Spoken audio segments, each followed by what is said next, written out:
Telugu Desam party వాళ్ళు అక్కస్సు కడుపు మంట వాళ్ళు అడ్డుకుంటానే ఉన్నారు.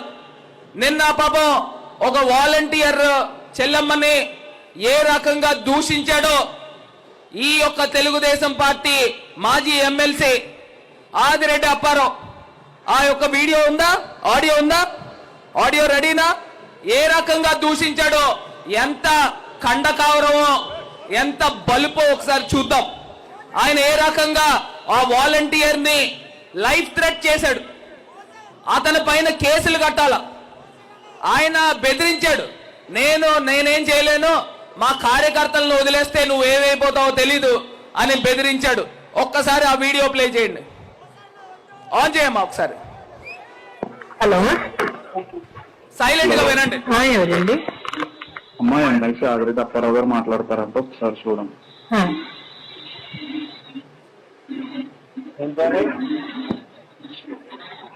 అమ్మా ఈశ్వరి, సార్ నమస్తే అండి, చెప్పండి సార్.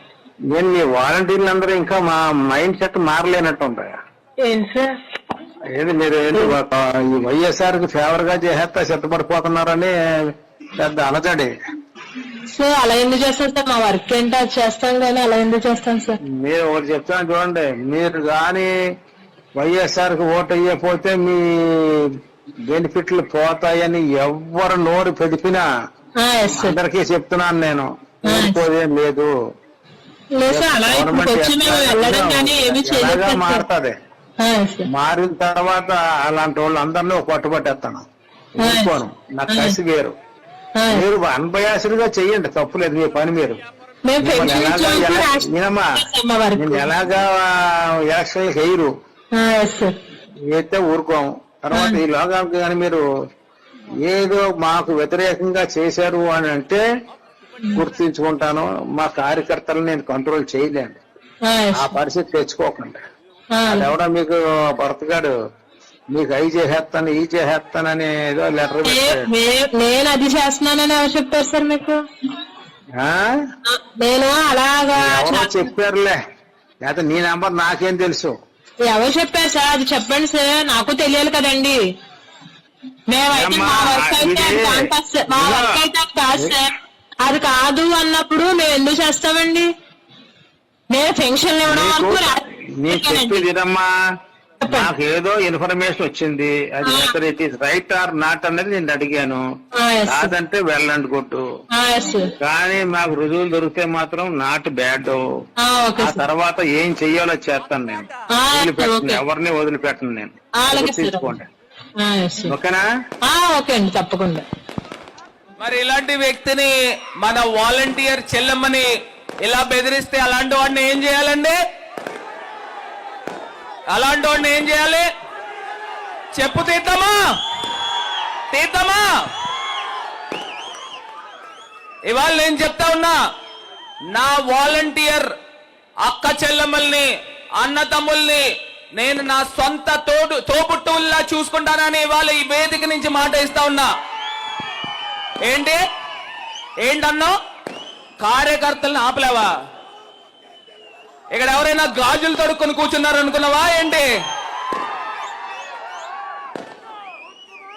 ఇవాళ నేను ఒక్కటే మాట ఇస్తా ఉన్నా, ఇవాళ నా వాలంటీర్లు గాని, నా రాజమండ్రి ప్రజలను గాని, ఈ బ్లేడ్ బ్యాచ్ల్ని, రౌడీ మూకల్ని పెంచి పోషించేవాడు నువ్వు కాదా అని వాళ్ళు అడుగుతా ఉన్నాను. నువ్వు నీ కొడుకు కాదా అని అడుగుతా ఉన్నాను.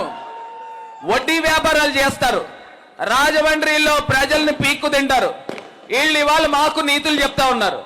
నీ ప్రయాణం ఎలా ప్రారంభమైంది? సైకిల్ తొక్కుని అద్దింట్లో ఉన్నవాడివి 100 కోట్లు ఎట్లా సంపాదించావు?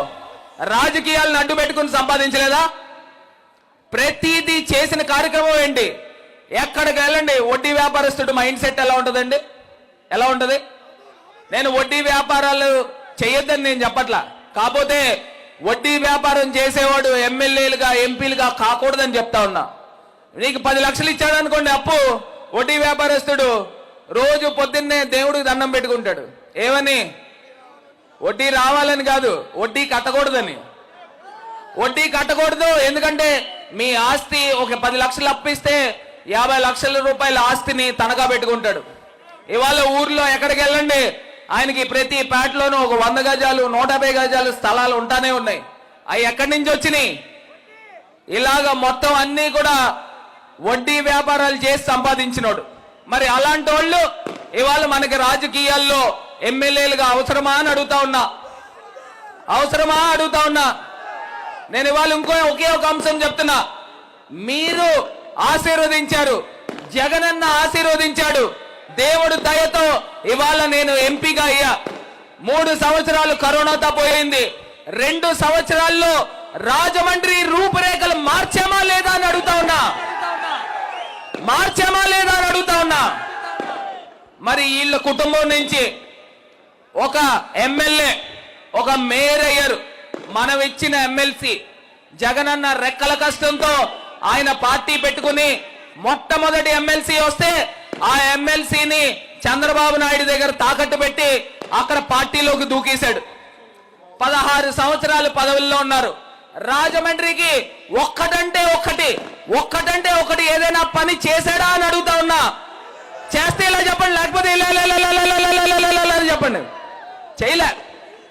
మరి అలాంటి వ్యక్తులు మనకి ఎమ్మెల్యేగా ఎందుకమ్మా? అవసరమా?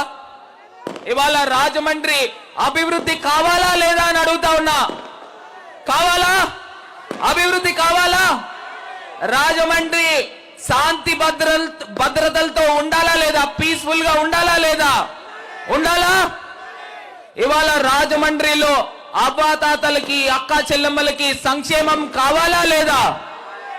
ఇవాళ రాజమండ్రిలో సుమారుగా జగన్మోహన్ రెడ్డి గారు 30 లక్షల మందికి ఆంధ్రప్రదేశ్ వ్యాప్తంగా ఇల్లులు ఇస్తా ఉంటే రాజమండ్రిలో 40,000 మందికి ఇల్లులు ఇవ్వాలి. ఇక్కడ తెలుగుదేశం పార్టీ ఎమ్మెల్యేల కింద ఉండడం వల్ల వాళ్ళు హైకోర్టులకు వెళ్లి ఇళ్ల స్థలాలు ఇవ్వనివ్వకుండా అడ్డుకునే ప్రయత్నం చేశారు. ఎక్కడైతే తెలుగుదేశం పార్టీ ఎమ్మెల్యేలు గెలిచారో అక్కడ ఇళ్ల స్థలాలు ఇవ్వనివ్వకుండా అడ్డుకున్నారు.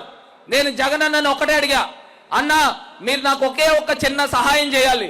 ఏదైతే హైకోర్టులో కేసులు ఉన్నాయో అది పక్కన పెట్టేసి కొత్తగా రాజమండ్రిలో ఉన్న అక్క చెల్లెమ్మలకి 25,000 మందికి మనం హామీ పత్రాలు ఇచ్చామన్నా ఆ హామీ పత్రాలు ఈ ఎలక్షన్ లోపల మీరు ఇవ్వాల్సిందిగా అని చెప్పేసి నేను ముఖ్యమంత్రి గారిని కోరి ప్రార్థించా.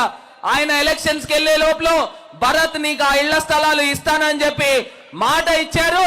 రాజమండ్రి ప్రజలందరికీ కూడా ఇళ్ల స్థలాలు ఇవ్వబోతున్నామని కూడా ఈ సందర్భంగా తెలియపరుస్తూ మరి తెలుగుదేశాన్ని ఇంటికి పంపించేద్దామా అని అడుగుతా ఉన్నా. తెలుగుదేశాన్ని వినబడట్లే, తెలుగుదేశాన్ని ఇంటికి పంపించేద్దామా? ఏమా పంపించేద్దామా? తెలుగుదేశం పార్టీ వాళ్ళు అక్కసు కడుపు మంట వాళ్ళు అడ్డుకుంటానే ఉన్నారు. నిన్న పాపం ఒక వాలంటీర్ చెల్లెమ్మని ఏ రకంగా దూషించాడో ఈ యొక్క తెలుగుదేశం పార్టీ మాజీ ఎమ్మెల్సీ ఆదిరెడ్డి అప్పారావు ఆ యొక్క వీడియో ఉందా? ఆడియో ఉందా? ఆడియో రెడీనా? ఏ రకంగా దూషించాడో, ఎంత ఖండకావరమో, ఎంత బలుపో ఒకసారి చూద్దాం. ఆయన ఏ రకంగా ఆ వాలంటీర్ ని లైఫ్ థ్రెట్ చేశాడు. అతని పైన కేసులు కట్టాల. ఆయన బెదిరించాడు, నేనేం చేయలేను, మా కార్యకర్తలను వదిలేస్తే నువ్వు ఏమైపోతావో తెలీదు అని బెదిరించాడు.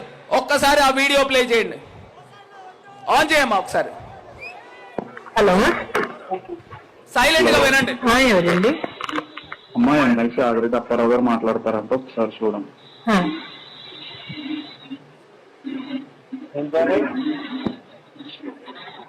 ఏమ్మా